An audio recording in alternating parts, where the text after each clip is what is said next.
Bueno, ya sabemos que en las portadas de los diarios hay una sola noticia prácticamente, ¿no? Cristina descabezó al Exide y vuelve Aníbal. ¿Sí? Esto, amenazas internas en la Secretaría de Inteligencia, un organismo en crisis, quiénes quieren los cambios. Parrilli es el nuevo jefe de la Exide y Aníbal Fernández vuelve otra vez al Congreso. Y recién venía escuchando lo que puede llegar a ser una pelea de poderes entre Aníbal Fernández y el vocero presidencial, ¿no? Capitanich. Y esto también va a ser todo un tema, ¿eh? Bueno, ya de esto vamos a hablar, como dije, después a las -25, cuando hablemos con un especialista. Y si hay alguien que tiene alguna inquietud de hacer alguna pregunta, 4698, 4715, 4698, 3531. Son las 7:15 de la mañana. Sí, hola.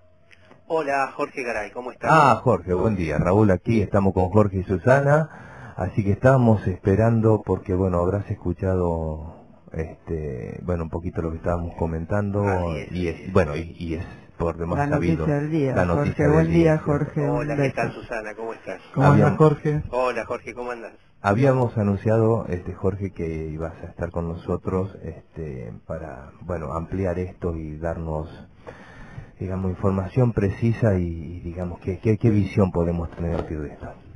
Bueno, obviamente ayer nos sorprendió el vocero presidencial con este anuncio, que los que seguimos el tema de la evolución de la interna de la inteligencia en el país, está muy interesante el tema, viene muy interesante hace unos meses atrás. Sabíamos que tenía que tener algún desenlace, porque veíamos con sorpresa que esta interna dentro de la Secretaría de Inteligencia, la ex-CIDE, ahora se llama Secretaría de Inteligencia solamente, o sí, iba a tener algún tipo de desenlace, ¿no? Teniendo en cuenta también que el marco general es que la presidenta le viene teniendo desconfianza a este organismo que depende de ella, porque recordemos que la Secretaría de Inteligencia depende directamente de la Presidencia de la Nación, es decir, no pasa por ningún ministerio, teniendo en cuenta también que hace tiempo le viene dando prioridad al general Milani en el tema de la inteligencia. Muchos dicen que es el verdadero jefe de inteligencia del país es el general Milani. Yo no coincido con eso. Yo creo que la inteligencia militar viene avanzando, viene ocupando los espacios que la CIDE viene abandonando, digamos, o viene el desprestigio de la CIDE ha hecho que el presupuesto que antes era para la CIDE termine en la inteligencia militar que maneja Milani. Pero la verdadera noticia, o la noticia más preocupante, no es el reemplazo de Icazuriaga y del Archer por Parrilli y Mena. Me parece que la noticia que nos debe preocupar mucho más es la vuelta al Ejecutivo de Aníbal Fernández. Ese es el dato oculto detrás de la noticia de los cambios en la CIDE. Aníbal Fernández, que estaba como senador y que había sido jefe del gabinete de ministros, fue expulsado de ese puesto por una serie de desarreglos que hizo y ahora está nuevamente en un puesto clave que es la Secretaría General de la Presidencia. Un Aníbal Fernández que viene siendo denunciado sistemáticamente por varias personas en la Argentina como jefe del crimen organizado, por ejemplo. Entre ellas, Lilita Carrió, que hace mucho tiempo que le imputa ese grado de participación como jefe del crimen organizado. Directamente dice que es el jefe del crimen organizado. Entonces, si hacemos un cuadro de situación y vemos que tenemos ley antiterrorista, que todavía prácticamente no se ha usado, pero está, es una espada de Damocles que tenemos los que estamos en la vereda de enfrente del gobierno, digamos. Si tenemos en cuenta que tenemos manejando la seguridad interior, no a una ministra inexistente, sino al teniente coronel Berni, si tenemos manejando la inteligencia al general Milani, y ahora vamos a tener en un puesto tan especial como es el secretario general de la presidencia, al señor Aníbal Fernández, pinta de alguna manera cuál es el rumbo que ha elegido el gobierno para 2015. Y sí, me acuerdo de una frase del otro día de Totti cuando estuvo en el programa Hora Clave, que dijo, bueno, Cristina dijo, este es el modelo teniendo a Vudú al lado. Claro. Entonces, esto también nos dice cuál es el modelo, ¿no es cierto? Sí. Entrando ya dentro de la interna, dentro de la CIDE, tengo que decirles que siempre existió asperezas, llamémoslas así, entre la CIDE profesional. Es un organismo que requiere de muchos profesionales, de gente de experiencia. ¿Me perdonas si te Sí, interrumpo sí, un segundo? ¿Cómo no? Yo no tengo claro, y supongo que a lo mejor muchos de los que nos están escuchando, ¿qué es la CIDE o la CI ahora? ¿Cuáles son las funciones específicas que debe cumplir? Claro. Bueno, todo país, todo Estado, digamos, tiene que tener inteligencia. ¿Qué es la inteligencia? La inteligencia es la reunión de información, el análisis de esa información reunida, y el producto de ese análisis es una conclusión, digamos, sobre un tema o sobre varios temas, que vuelve a ser procesada como información hasta, digamos, es un círculo de procesamiento de información, y esa información se informa al órgano ejecutor, en este caso la Presidencia de la Nación. Uh-huh. Es tener, lo que hace esa inteligencia básicamente es reunir información y con esa información proyectar escenarios posibles. Ajá. Entonces, supongamos que hablamos de cuestiones estratégicas y de cuestiones tácticas, pero voy a poner un ejemplo. Supongamos que nosotros necesitamos hacer inteligencia para saber qué cantidad de toneladas de soja va a producir el mundo el próximo año. Entonces se empieza a reunir información de los distintos países productores de soja, de los mercados de la soja, a ver cuánto, qué precio va a tener, y en función de eso el gobierno hace un escenario posible de, por ejemplo, recaudación de las retenciones de soja. ¿Me seguís? Sí, perfecto. Bueno, eso lo hace un organismo técnico, digamos. Claro.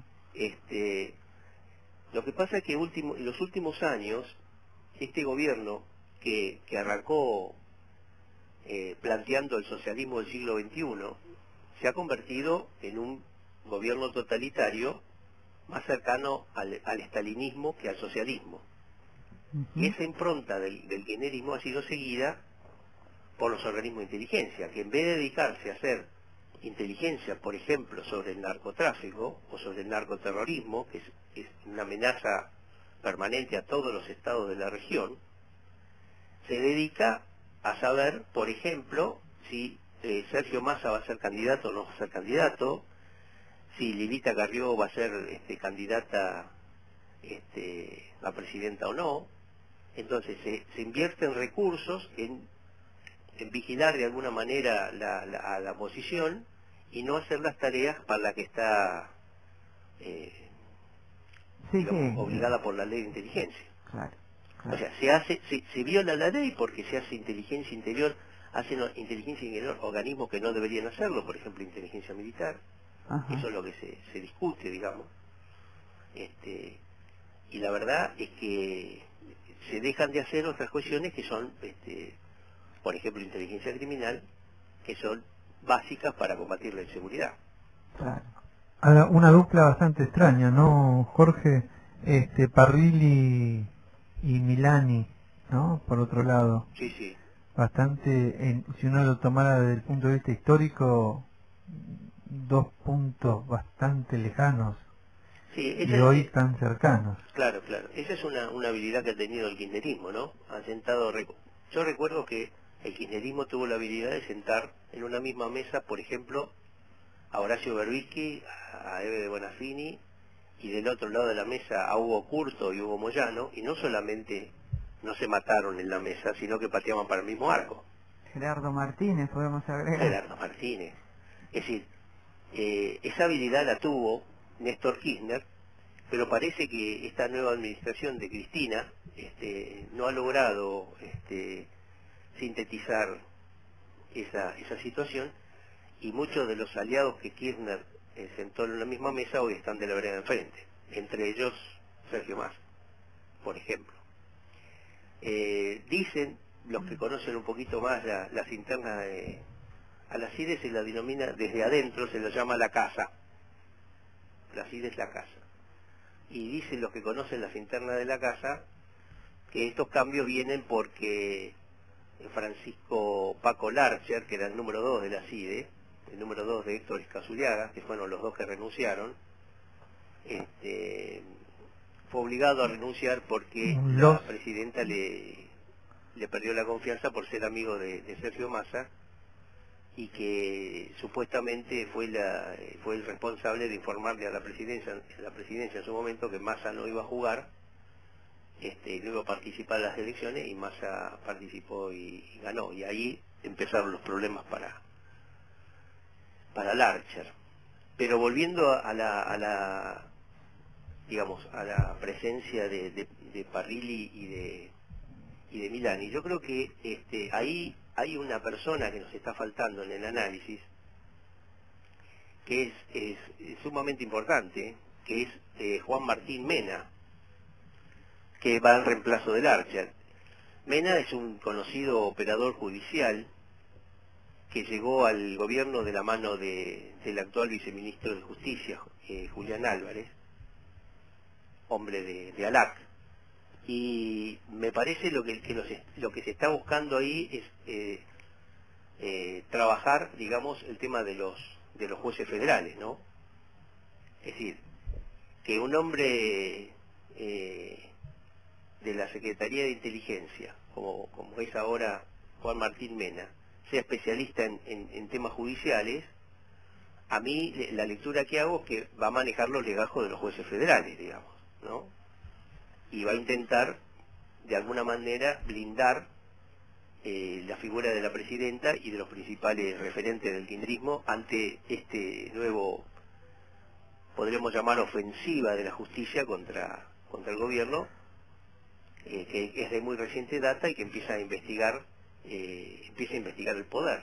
Jorge, una pregunta que es la que esto que vos vas poniendo nombres que son uno más importante que el otro, y que tiene que ver con la política que piensa llevar Cristina hacia adelante en relación a la inteligencia.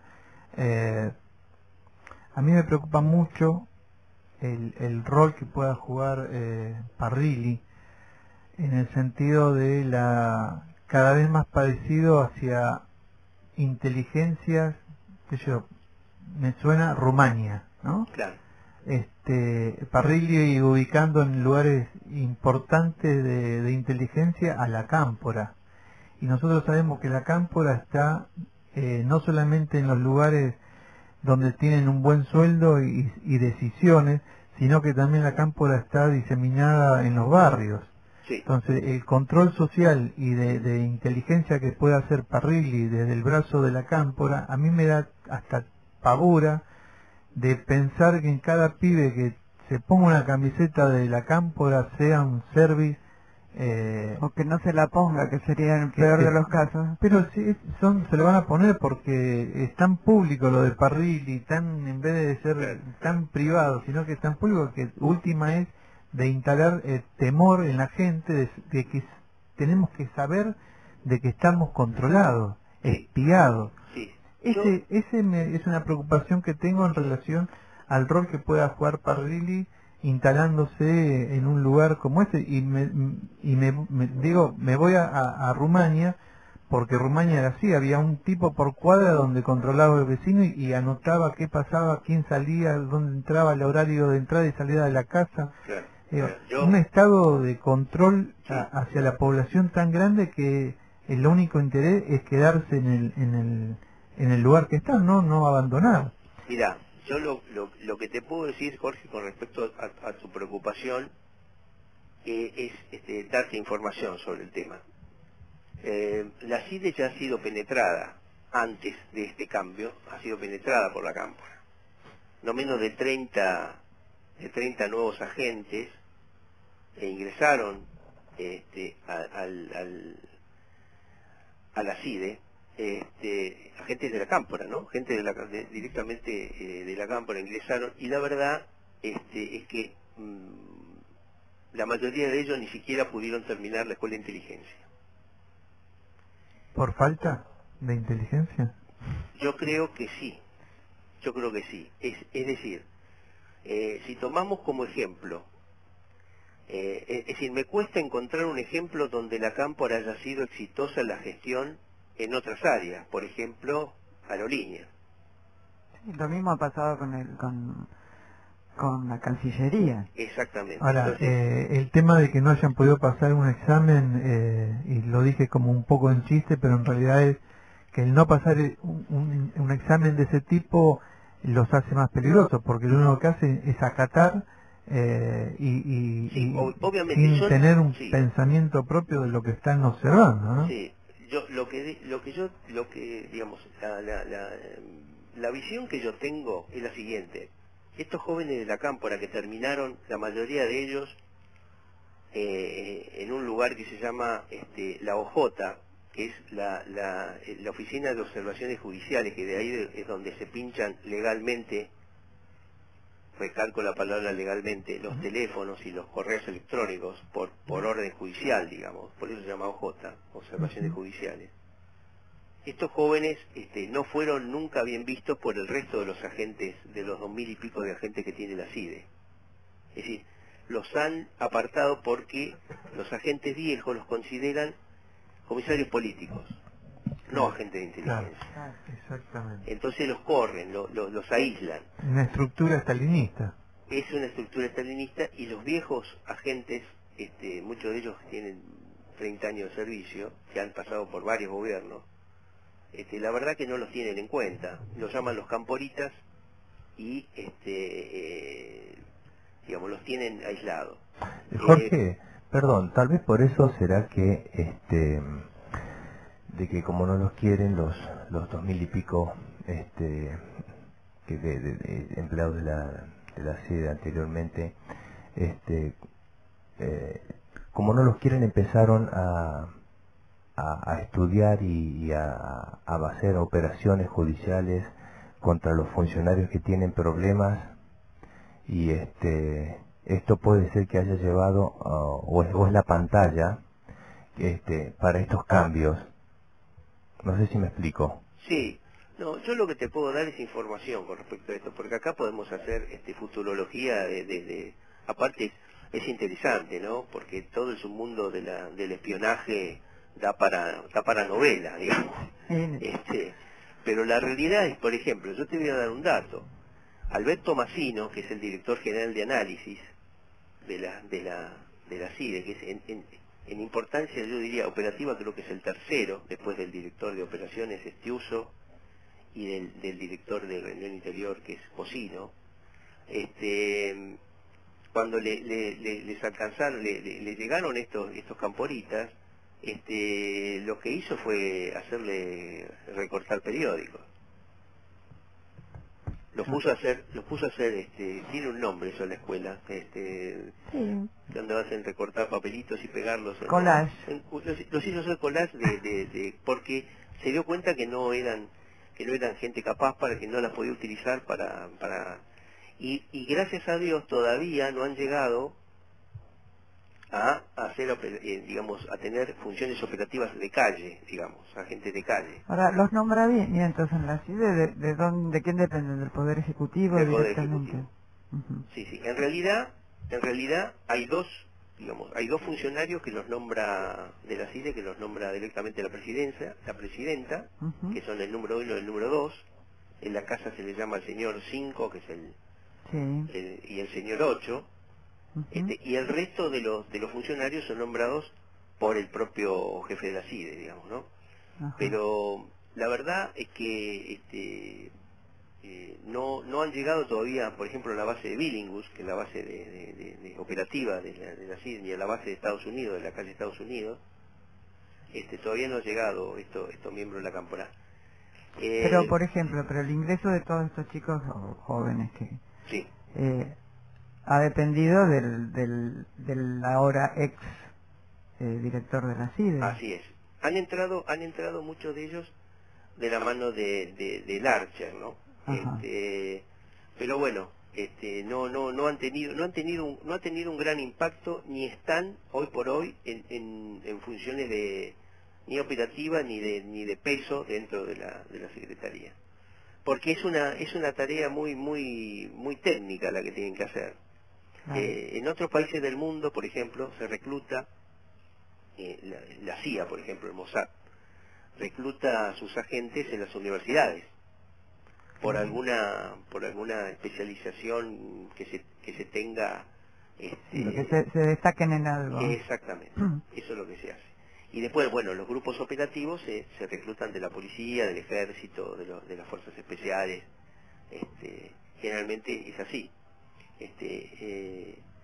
La verdad es que por ese lado, y además, Oscar Parilli me parece que la misión que va a tener, por un lado, es evitar que se siga ahondando la interna dentro de la CIDE, que preocupa al gobierno, porque estos muchachos de la CIDE saben muchas cosas del gobierno. Claro. Entonces la idea es, me parece, de Parilli va a ser frenar la interna, y por otro lado frenar la CIDE, porque la inteligencia del Estado está pasando por otro meridiano, que es la inteligencia militar. Ujú. Entonces si uno observa los presupuestos, te das cuenta por dónde pasa el interés de la presidenta. Ujú. Es decir, el presupuesto indica claramente que la CIDE ha dejado de ser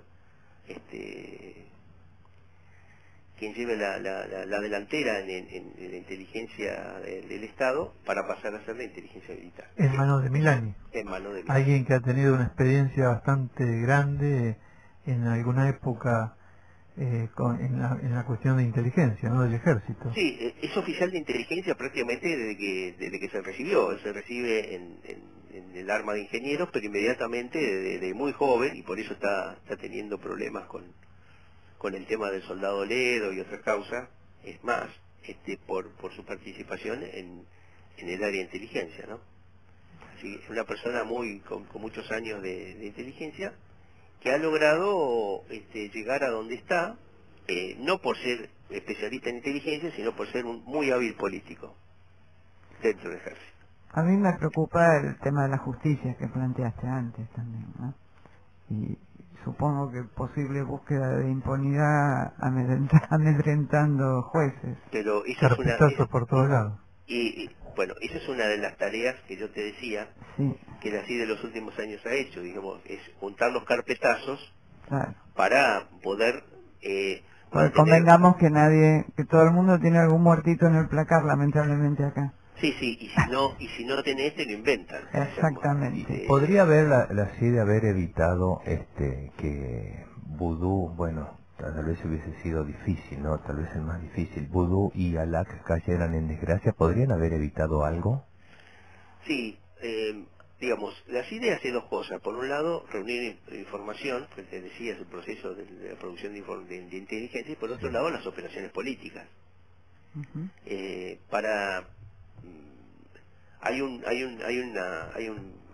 Los militares hablan de unas maniobras de velo y engaño, y con las operaciones se puede hacer velo y engaño, es decir, encubrir y engañar, ¿no?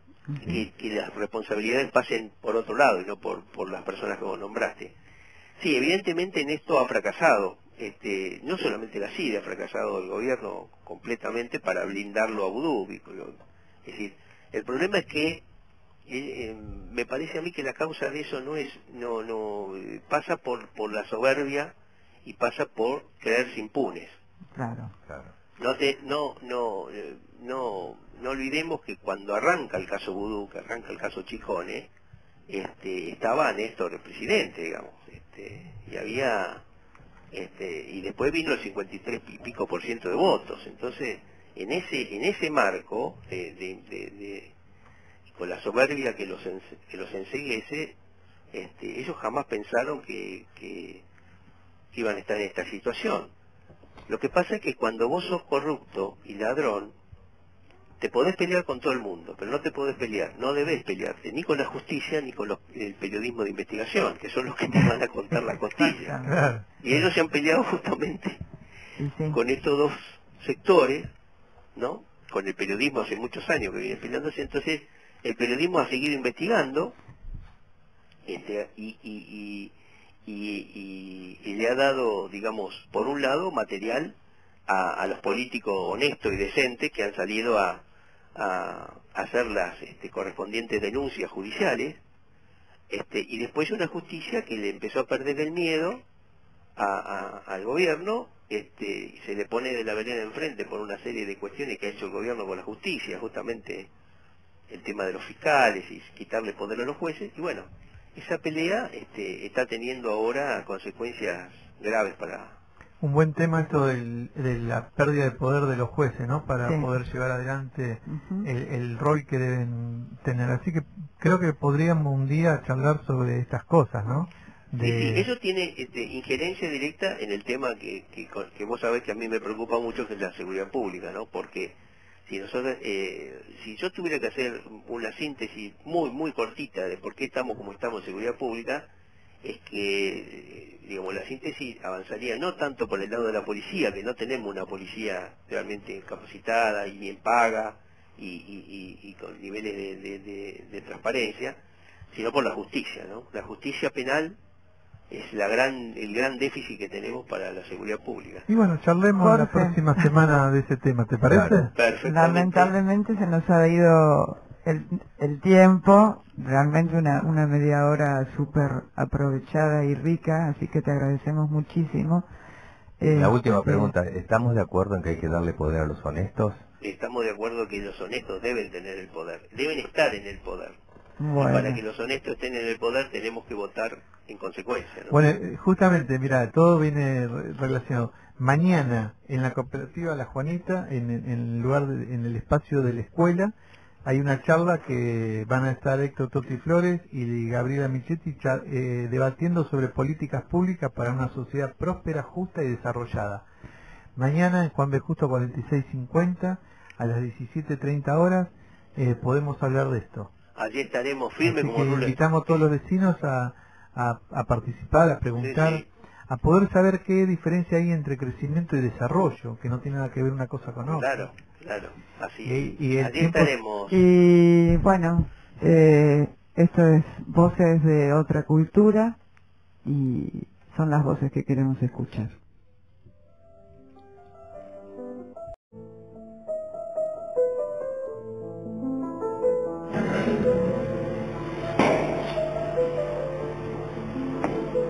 Entonces, ¿cuál es la salida? ¿De dónde nace una nueva humanidad o de dónde nace una nueva Argentina? ¿De dónde puede nacer? Primero, no nace grande. Nada que nace grande. Porque nosotros queremos tener el milagro del Dios del supermercado o de la conciencia del supermercado que un día todo el mundo va a cambiar de corazón. No. Todo algo que nace chiquito. ¿Viste la republiquita que yo puse el bebé? Es geniática eso, es chiquitita. Y es así. Se nace de adentro y se nace de una convicción.